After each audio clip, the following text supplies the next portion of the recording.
Commonwealth Soccer Club in Lexington, Kentucky, and they have a facility that they use at the Kentucky Horse Park outside of Lexington. And we just completed the training and we painted some fields. What'd you think of the process?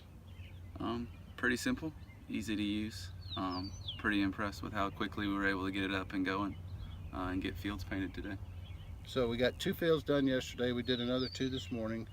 Not any real issues. How did you feel like the training went as far as transitioning from the teacher to the student? Um, Pretty good. Uh, got a good demo to start with, and then just grabbed the controls and kind of played around. The software seemed pretty intuitive, and everybody was responsive to questions and willing to help. So everything went pretty well from that standpoint. Feel pretty confident with it already. Fantastic. Tell me a little bit about the soccer club. How exactly are you comprised? How many players do you have? So we have about 400 youth players, and then we have an adult league with about 300 players. So this complex that we're at right now, we have 8 fields that we need to paint pretty much on a weekly basis. So we have that, and then we also have our training facility, which houses another 5 fields that we need to paint. And I think you mentioned also that you have a couple of tournaments that you host. How many teams come to those tournaments? We host a tournament in about 3 weeks. We have about 125 teams coming to that, and we'll need to paint about 18 to 19 fields in about a 2-day span for that event alone. And you're using the polo fields for those temporary soccer fields, is that right? Yeah, this complex has 3 separate polo fields that we're using to put those fields on.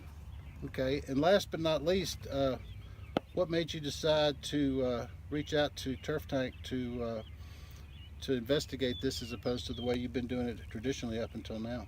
We have been painting by hand, and then the horse park actually took that role on, and then this winter they had some staff leave and they asked us if we would take it back. So we just did some analysis of how much we were spending in terms of man hours and paint with the sprayer, and then I looked online, found the robot through Turf Tank, and just crunched the numbers. And by and far, this was the best process, shorter for time for us. We don't have a whole lot of manpower or ability to hire a lot of people in, so it just made sense from what we're doing, and the fact that we can go to multiple sites and get fields up pretty quickly without having to run string and line and that kind of thing. So we think it'll be a very, very big time saver for us. Fantastic. Well, if you have questions, reach out to us at turftank.com.